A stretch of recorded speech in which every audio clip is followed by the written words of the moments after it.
Informer et sensibiliser les publics sur l'action du gouvernement dans la mise en œuvre des projets et leur impact sur l'amélioration des conditions de vie des populations. Voilà la mission de cette émission Grand Plateau. Nous allons certainement parler de l'impact de financement extérieur sur le social des Congolais. Sur ces plateaux, pour en parler, nous recevons pour vous M. Yves Mafongo, coordonnateur de la cellule de suivi des projets et programmes financés par les bailleurs extérieurs. Bienvenue. Voilà. De l'autre côté, nous avons Dr Dominique Bahabou, IGPDSS. Bienvenue. Merci. Voilà. Nous avons aussi pour terminer M. Deo Sunzu, coordonnateur du projet Prise. Bienvenue. Voilà. Nous avons un film. Nous allons certainement vous le balancer quelques minutes et puis on va revenir pour analyser l'impact du social ou l'impact des financements extérieurs sur le social des Congolais.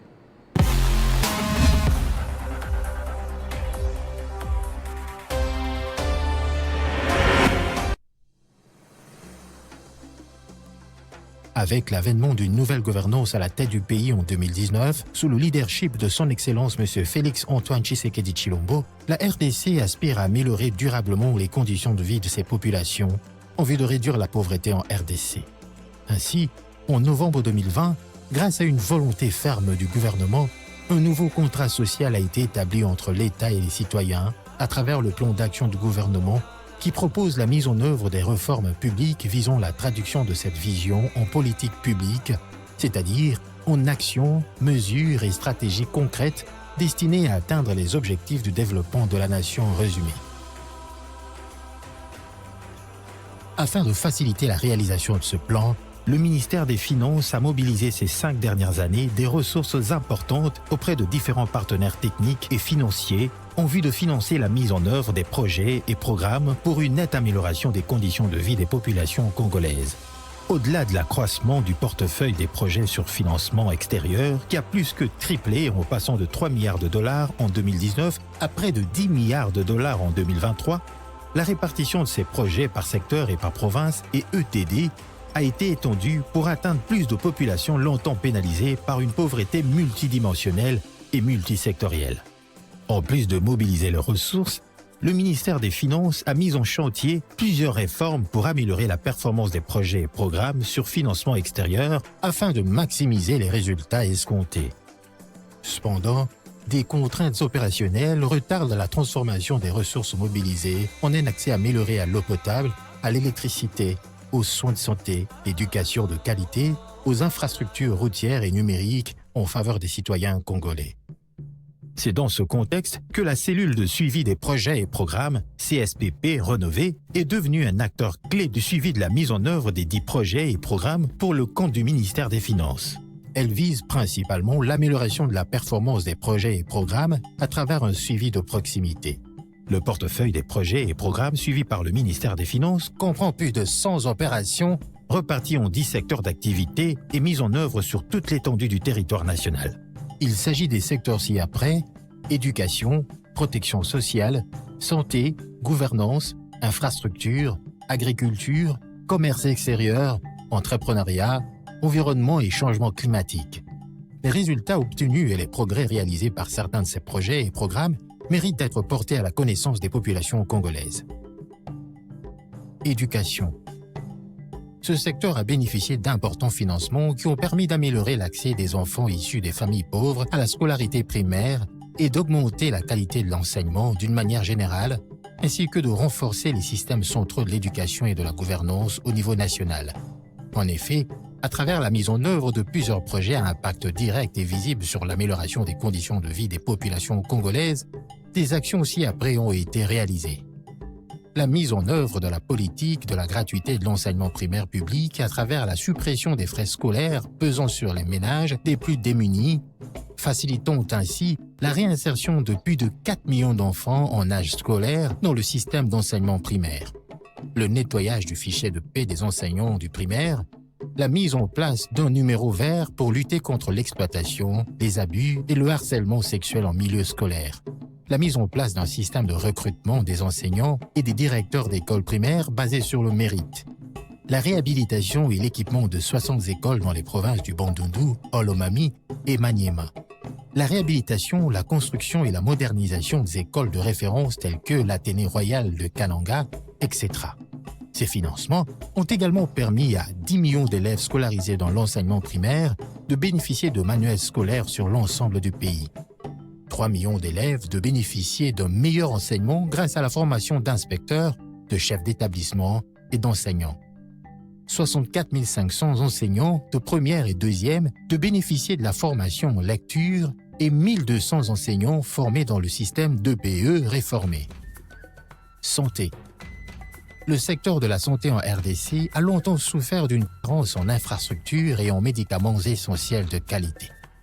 Les financements affectés au secteur de la santé ont sensiblement contribué à l'amélioration du secteur à travers la réhabilitation et la construction de nouvelles infrastructures sanitaires, la dotation en équipements médicaux selon une approche standardisée, ainsi qu'une suppression des frais liés aux accouchements des femmes sur toute l'étendue du territoire national.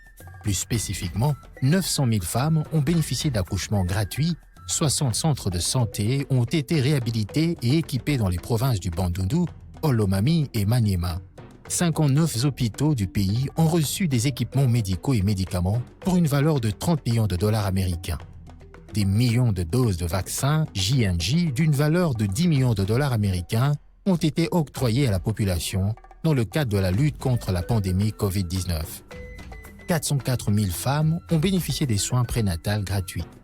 Plus de 1,5 million d'enfants ont bénéficié de traitements gratuits contre la malnutrition dans la province du Kasaï central.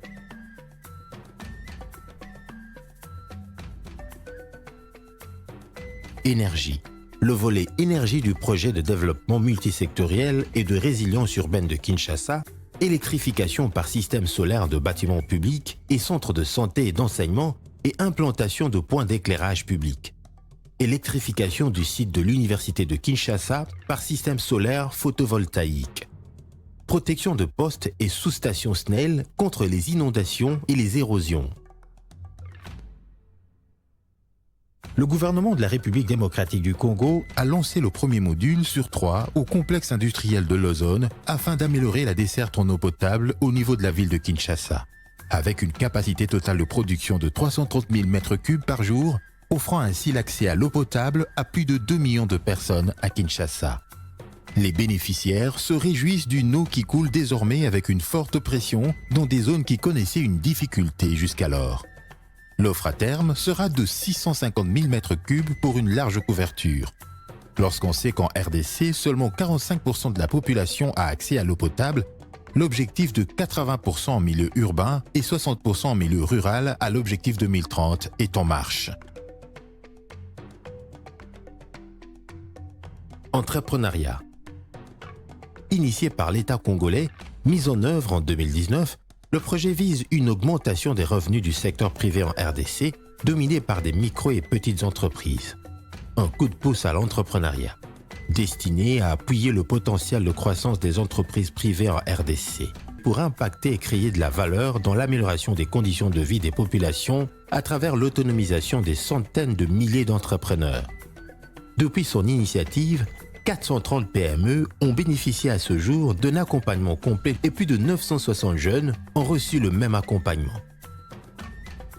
Tandis que 1600 jeunes ont, par la suite, été initiés à l'entrepreneuriat parce que le projet met un accent particulier sur la candidature des femmes. 7720 femmes, micro-entrepreneurs, ont été formées à l'initiative personnelle dans le but de leur permettre d'élaborer des plans d'affaires simplifiés et ont bénéficié des équipements de production. La République démocratique du Congo a désormais mis le cap vers un développement certain et les finances publiques n'ont jamais été aussi bien suivies. Le ministère des Finances garantit au gouvernement, aux bailleurs de fonds, aux exécutants et aux bénéficiaires une allocation et une gestion pertinente, appropriée et optimale des ressources financières pour les projets et les programmes en faveur du développement économique et social en République démocratique du Congo.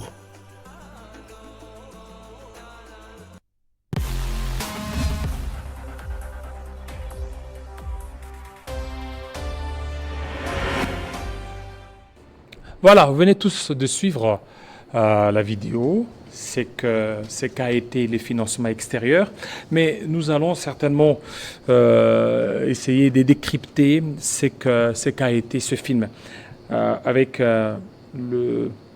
Monsieur Yves Mafongo. Vous êtes coordonnateur adjoint de la cellule de suivi des projets et programmes financés par les bailleurs extérieurs. Alors, on aimerait quand même savoir le rôle que votre structure a joué dans la mobilisation des ressources extérieures. Merci, monsieur le journaliste, pour la question, mais aussi l'invitation. Effectivement, la CSPP est un service technique du ministère des Finances, créé en 2011. Mais compte tenu de cet enjeu d'accroissement des ressources ces 3 dernières années, la CSPP a fait l'objet d'une restructuration. Une restructuration avec pour objectif, en effet, d'adapter le dispositif d'appropriation des projets financés par ressources extérieures aux enjeux et aux priorités structurelles du gouvernement. Et donc, dans cet ADN, la CSPP assure, en effet, à la fois au gouvernement, mais aussi aux partenaires techniques et financiers, comme étant, je l'ai dit, un service à équidistance de ces 2 partenaires. Elle assure une gestion, mais aussi une allocation pertinente, optimale et appropriée des financements extérieurs mobilisés par le ministère des Finances et destinés, en effet, aux projets et programmes pour le développement économique ou appuyer le développement économique de la RDC. Et ce rôle, en effet, est éclaté tout au long du cycle de projet, notamment en partant de la réception des financements ou même leur initiation, en passant par la phase d'exécution jusqu'à la phase après exécution. Donc voilà un peu de mots le rôle de la CSPP. Parce que là, tout à l'heure, vous venez de parler des fonds mobilisés. Est-ce qu'on peut savoir l'estimation? À combien peut-on estimer les fonds mobilisés? Alors, il faut d'abord dire que la coopération internationale financière, qui constitue le véhicule par lequel les fonds sont mobilisés auprès des partenaires techniques et financiers, a connu ou constitue d'abord et avant tout un des leviers essentiels pour le financement du développement, bien entendu en appuyant les efforts au niveau national dans la mobilisation des ressources internes. Alors, donc, à l'issue de ce processus de mobilisation des ressources, ce qui se passe, c'est que depuis 2020, le constat il est clair, les ressources financières mobilisées qui étaient chiffrées autour de 3 milliards ont dépassé la barre des 10 milliards.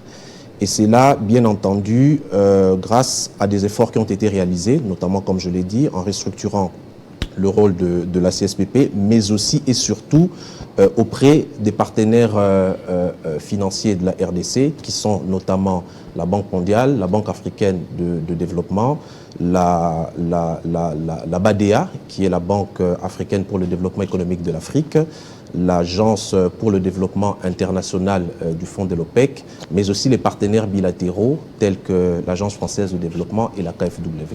Voilà. Alors, pour ne pas monopoliser la parole, nous avons de côté Dr Babo et aussi M. Deo Souzou. On aimerait quand même savoir, vous pouvez quand même nous donner certains exemples, comment ces ressources mobilisées contribuent certainement à l'amélioration des conditions sociales du peuple congolais. Là, je commence avec le docteur Dominique.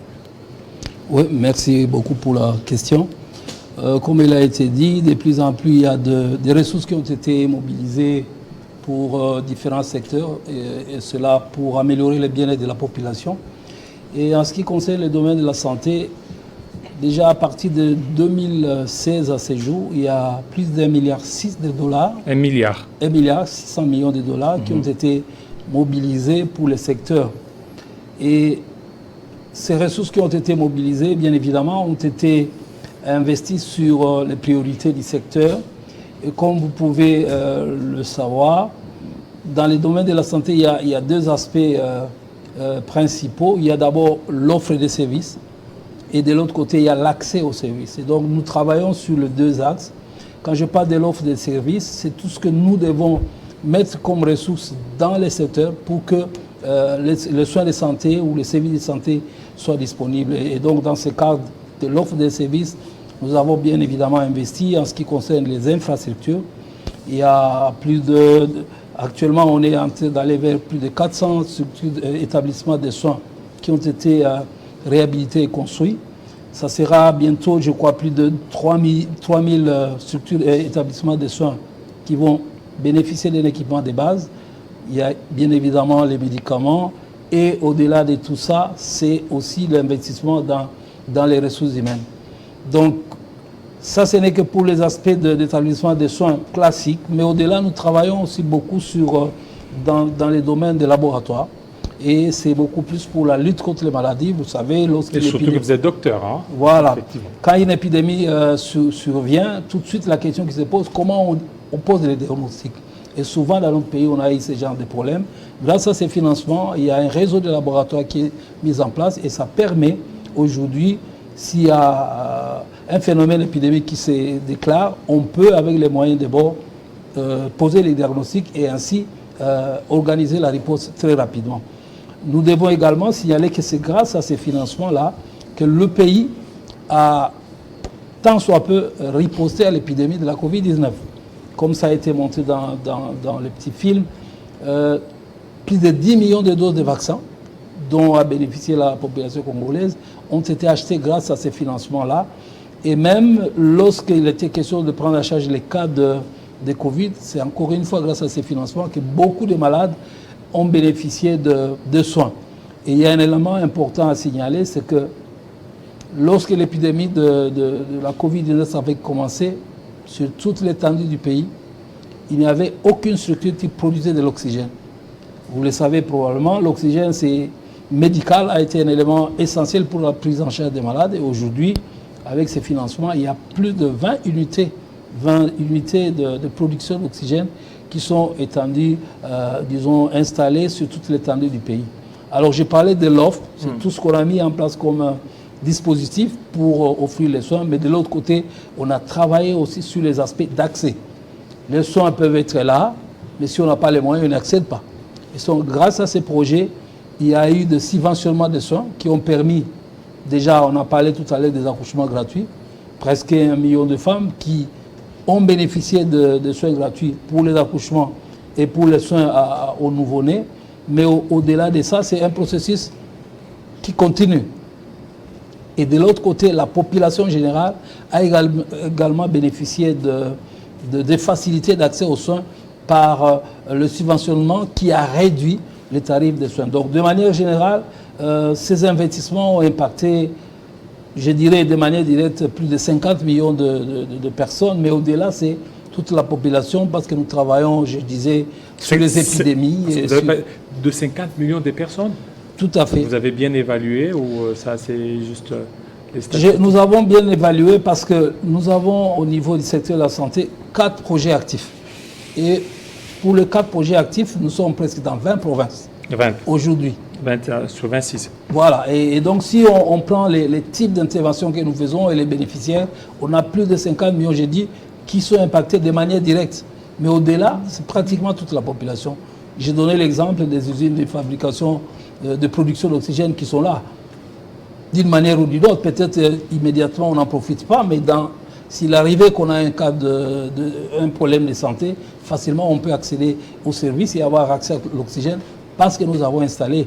Et peut-être pour terminer, l'élément important aussi, c'est de signaler que grâce à ces projets-là, nous avons amélioré toute la chaîne de froid dans le cadre de la vaccination. Donc, avant que certains investissements soient faits avec ces financements, la couverture en chaîne de froid, la chaîne de froid, c'est tous ces dispositifs qui permettent le transport des vaccins pour les enfants. On était autour de 65% de couverture, mais actuellement, avec les investissements que nous avons faits, nous sommes autour de 95% de couverture en chaîne de froid. Donc, de manière un peu résumée, voilà quelques investissements qui ont été faits et les impacts qu'on peut noter sur la population. Voilà, investissement, projet, effectivement. Alors, quels sont les défis relevés à ce jour dans la mise en œuvre de ce projet? Monsieur Déo, vous êtes coordonnateur du projet PRISE. Merci beaucoup, monsieur le journaliste. Comme défi, je voudrais d'abord ici dire un mot sur le fait, sur le fonds mobilisé par le gouvernement. Aujourd'hui, au travers du ministère des Finances, via la CSPP qui a été restructurée et qui a plus aussi apporté du dynamisme dans ce qui est notamment des gestions de ce fonds et pour essayer de pousser un peu le projet à apporter notamment plus d'impact au niveau de la population. Alors, au niveau du projet PRISE, les fonds qui ont été mobilisés par le gouvernement, donc via le ministère des Finances, a beaucoup plus eu d'un impact en milieu rural. Il faut dire que le projet PRISE, qui veut tout simplement dire un projet de renforcement des infrastructures socio-économiques de base, qui dans sa première phase était beaucoup plus focalisé dans la zone centre de la RDC, notamment les Grands Kasaï, par les 5 premières provinces qui ont été désignées comme provinces pilotes, à savoir les Kasaï orientales, la province de Lomami, les Sankourou et aussi la province du Kasaï tout court, donc vers Chikapa. Qu'est-ce qu'a fait le projet PRISE dans cette zone-là? Le projet PRISE a eu à construire des écoles équipées, les addictions en eau potable via le mini-réseau et des châteaux d'eau avec de bonnes fontaines et de branchements particuliers. Mais comme je l'ai dit en mon introduction en disant que c'est beaucoup plus un milieu rural, mais il y a eu aussi un volet urbain d'intervention, notamment en appui à la Régie des eaux. Vous allez voir aujourd'hui, par exemple, dans la ville de Mbujimayi, le projet PRISE a installé près de la moitié des réseaux dans la ville de Mbujimayi et par la construction de 2 grands châteaux d'eau qui sont les premiers, je dirais, en Afrique subsaharienne aujourd'hui, d'une capacité moyenne de 1420 mètres cubes. Donc x2, vous êtes à 2800 mètres cubes et à la réhabilitation de notre château d'eau de 1600 mètres cubes. Ce qui fait que avec ces interventions au niveau urbain, avec d'autres travaux d'extension bien sûr qui sont en cours pour les zones hautes au niveau de la ville de Mbujimayi, notamment la ville de Miba, l'aéroport. Donc là, ce sont des projets phares. Ce sont des projets qui sont réalisés. Aujourd'hui, qui sont vérifiables au niveau de la ville de Mbujimayi. Donc ça, ce sont les impacts. Vous savez, Mbujimayi, à un moment donné, on a parlé de phénomène bidon jaune. Je crois que le projet PRISE a su diminuer de manière vraiment conséquente ces phénomènes. Il n'y a pas que ça. Vous savez, notre prédilection, c'est plus en milieu rural, où il y a eu des centres de santé qui ont été construits, bien sûr dans le domaine des santé. Le volet genre, il y a eu le centre multifonctionnel genre. Mais le projet PRISE a eu à réaliser beaucoup d'autres interventions, notamment les travaux de la lutte anti-érosive au niveau de la ville de Chikapa. Cette voirie, je dirais, elle tient jusqu'aujourd'hui parce que j'ai toujours voulu faire cette petite blague-là en répondant, bien sûr, je sais que les journalistes aiment bien poser cette question. La ville de Chikapa aujourd'hui, si elle tient, il faut le dire, c'est grâce au projet PRISE. Alors, comme impact, l'intervention dans sa première phase, notamment, le projet PRISE a touché près de 3 millions de populations dans la zone concernée. Et aujourd'hui, comme impact encore grâce aux efforts du gouvernement, via le gouverneur pays, notamment le ministre des Finances, et aujourd'hui avec la CSPP qui essaie de suivre, il y a les autres provinces, vu les impacts notamment de la première phase du projet PRISE, 5 autres provinces ont été rajoutées, à savoir les Grands Bandundu, donc qui a été réparti en 3 provinces, donc Kouilou, Goma, Indombe.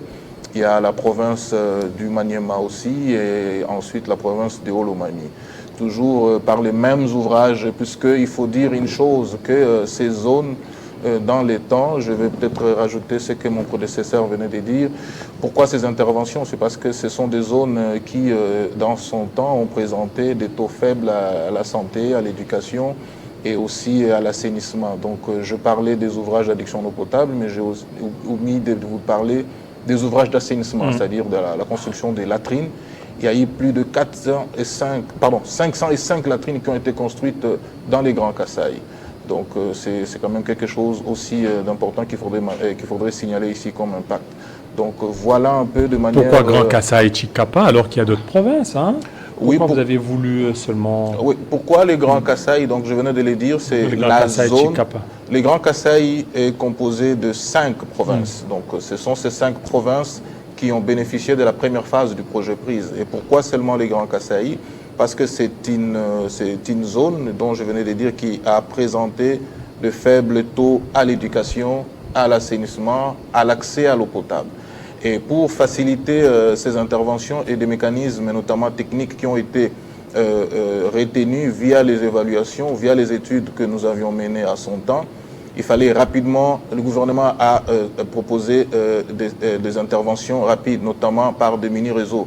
Ces mini-réseaux, vous allez voir que c'est composé des châteaux d'eau dont les bornes s'étalent sur la plus grande distance de 17 km.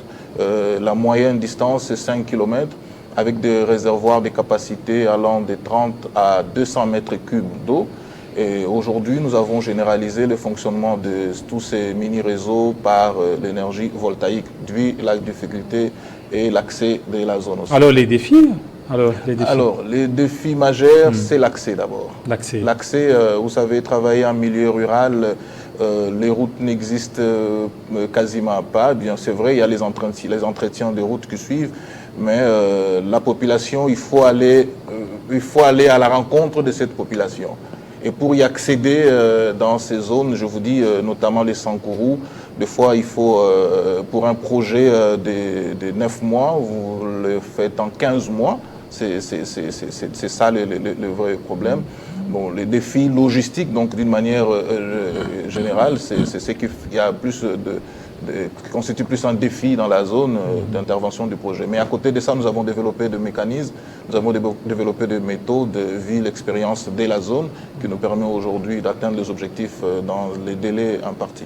Voilà, docteur Dominique, est-ce qu'aujourd'hui, la population s'est appropriée de toutes les réalisations de ce projet? Oui, on peut dire que dans une certaine mesure, il y a appropriation parce que la manière dont le système de santé est organisé, les établissements de soins que nous avons au niveau de la base sont co-gérés avec la communauté. Et donc, toutes les interventions que nous faisons au niveau des communautés, nous tenons à ce que la population soit bien informée et cette manière de communiquer permet à ce que la population, dès le départ, est impliquée au fil du temps, s'approprie de tout ce que nous faisons.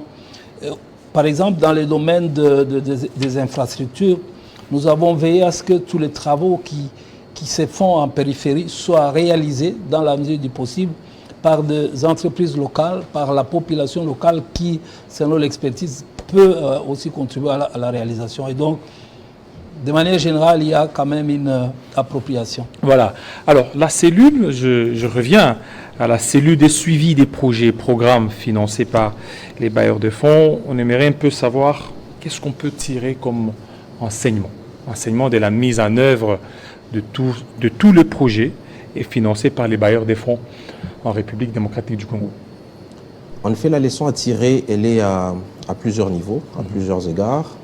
Mais ce qu'il faut quand même noter, c'est que le plus grand défi aujourd'hui, c'est de progresser. On est en train de progresser vers l'absorption des financements extérieurs. C'est le plus grand défi aujourd'hui. La progression, elle est là. Et la dynamique doit être maintenue. Et entre autres comme défi, c'est la nécessité, ou peut-être enseignement à tirer, c'est la nécessité, en effet, de maintenir un dialogue. Le dialogue permanent entre notamment le gouvernement, la partie nationale et les bailleurs. Parce que grâce à ce dialogue, à la fois toutes les difficultés rencontrées lors de la mise en œuvre de projets peuvent être discutées, mais aussi de l'autre côté, les procédures qui doivent rester adaptées aux particularités ou à la réalité de la RDC peut être prise en compte. Dans le cadre de ce dialogue, il y a également un élément essentiel qui est celui, en effet, de rapprocher davantage la planification des projets par rapport aux priorités structurelles du pays. Parce que sans cet alignement, en effet, les résultats ou les impacts qui sont proposés, qui ont été présentés tout à l'heure par les deux coordonnateurs de projet, ne sera pas palpable. Donc il faut absolument que cet alignement soit rassuré. Et donc le ministère des Finances, qui assure le gouverneur pays auprès des institutions financières internationales à travers la CSPP, continue à travailler d'arrache-pied en effet pour garantir à ce que cet effort qui est maintenu pour améliorer le taux d'absorption du pays soit continuel et optimal. Voilà, merci beaucoup. Merci au docteur Dominique Bahabo, IG PDSS. Merci, monsieur Yves Mafongo, coordinateur adjoint de la cellule, et aussi merci à monsieur Deo Sunzu, coordinateur du projet Prise. Merci, monsieur. Merci à vous, fidèles téléspectateurs. Vous avez raison de nous suivre. Restez branchés sur Télé 50. À très bientôt.